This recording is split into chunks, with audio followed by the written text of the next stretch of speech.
ছাত্র মৃত্যুর পর অবশেষে র্যাগিং রুখতে যাদবপুরে আলাদা হোস্টেল। প্রথম বর্ষের পড়ুয়াদের জন্য আলাদা হোস্টেলের ব্যবস্থা করল যাদবপুর। জুনিয়র ও সিনিয়র ছাত্রদের থাকার জন্য আলাদা হোস্টেল। হোস্টেলে র্যাগিং রুখতে নজরদারি চালাবেন অধ্যাপকরা। হোস্টেলে ওয়ার্ডান হিসেবে দায়িত্বে থাকবেন একজন করে অধ্যাপক। যাদবপুর বিশ্ববিদ্যালয়ে তৈরি হচ্ছে অ্যান্টি র্যাগিং মনিটরিং সেল। যে জীবন গেছে ফেরাতে পারবো না, র্যাগিং মুক্ত ক্যাম্পাসের লক্ষ্যে এগোচ্ছি, মন্তব্য উপাচার্য।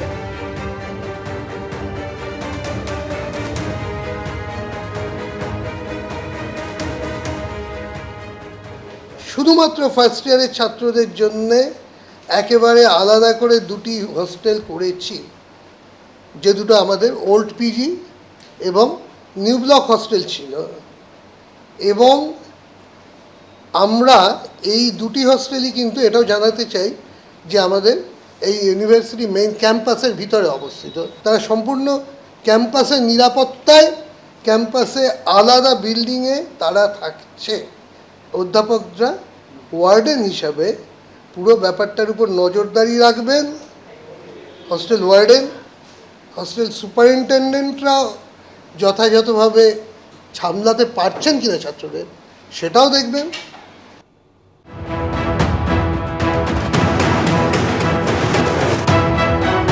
कैसे बच गया मतलब तो ऊपर वाला।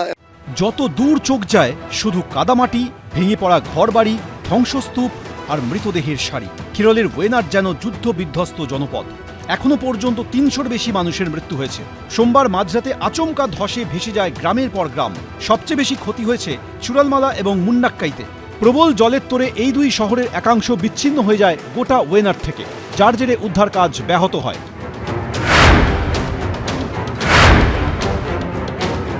ইতিমধ্যে সেনাবাহিনী তারা কিন্তু প্রায় 250 জন সেনা মিলে এই যে ব্রিজ, সেই ব্রিজ তৈরি করে ফেলেছে। মাদ্রাস ইউনিটের যারা ইঞ্জিনিয়ার রয়েছেন তারা কিন্তু এই ব্রিজ তৈরি করে ফেলেছেন। रेस्क्यू ऑपरेशन आपने देखा है कितना गाड़ियाँ इसमें से आगे पीछे जा रहे हैं, सामग्री आगे जा रहा है। रेस्क्यू ऑपरेशन में बहुत मदद स्थापित हो रहा है कि ये ब्रिज हमने टाइम पर बना दिया। तो कैपेसिटी कितना ले सकते हैं? ये 24 टन कैपेसिटी का ब्रिज है। পাহাড় থেকে প্রবল স্রোতে নেমে আসা জল কাদা ভাসিয়ে নিয়ে গিয়েছে রাস্তা। সেই জায়গায় এখন খরস্রোতা নদী। গ্রামের কোনো চিহ্ন পর্যন্ত অবশিষ্ট নেই। আর্থ মুভার দিয়ে কাদামাটি সরিয়ে তুলে আনা হচ্ছে একের পর এক নিথর দেহ।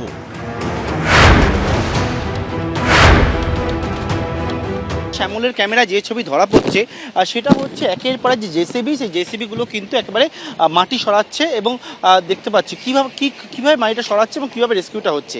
যে জায়গা আমার ডান দিকে যে জায়গায় রয়েছে সেখানে দেখা যাচ্ছে একটা অংশ থেকে যে কাদা মাটি, সেই কাদা মাটি জেসিবি তুলে পাশের যে অংশে ফেলছে।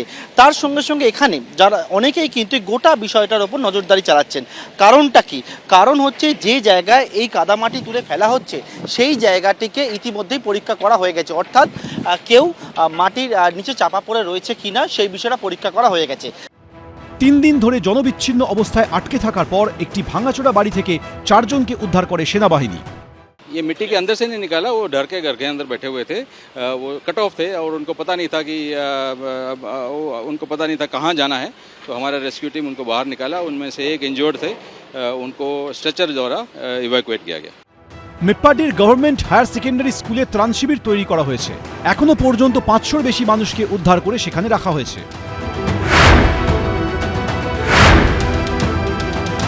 ওয়েনাডের গভর্নমেন্ট হায়ার সেকেন্ডারি স্কুলে আমরা রয়েছি। এই স্কুল বর্তমানে একবার রিলিফ ক্যাম্প হয়ে রয়েছে। অনেকেই এখানে এসে আশ্রয় নিয়েছে। যে গ্রামগুলোতে একেবারে এই ধ্বংসলীলা চলে, প্রকৃতির যে রুদ্র রূপ দেখায়, সেই সকল বাসিন্দারা গ্রামের তাদেরকে উদ্ধার করে এখানে নিয়ে আসা হয়েছে। मेरे सामने क्या हो गया वो तो मालूम नहीं है, लेकिन मैं बच गया। कैसे बच गया मतलब तो ऊपर वाला हमारा बच गया, बस ऐसे बोल सकते हैं कि हमारा सबसे पहले जाने वाला घर मेरा है। कैसे मैं पानी के एकदम बाजू में था। अभी घर किधर है मालूम नहीं है, जगह कौन सा है वो कुछ भी मालूम नहीं है। উদ্ধার কাজের জন্য শুক্রবার তামিলনাড়ু থেকে আরও 4টি স্নিফার ডগ নিয়ে আসা হয়েছে। মেপ্পাডি এলাকাকে 6টি জোনে ভাগ করে চলছে তল্লাশি। সেনা, এনডিআরএফ, এসডিআরএফ, বন দপ্তর, দমকল বিভাগের সদস্যদের নিয়ে তৈরি করা হয়েছে 40 জনের টিম। সংশ্লিষ্ট এলাকা সম্পর্কে ধারণা রয়েছে এমন কয়েকজনকে রাখা হয়েছে প্রতিটি টিমে। মাটির নিচে প্রাণের সন্ধান করতে দিল্লি থেকে আনা হচ্ছে বিশেষ ড্রোন। পার্থপ্রতিম ঘোষ, এবিপি আনন্দ।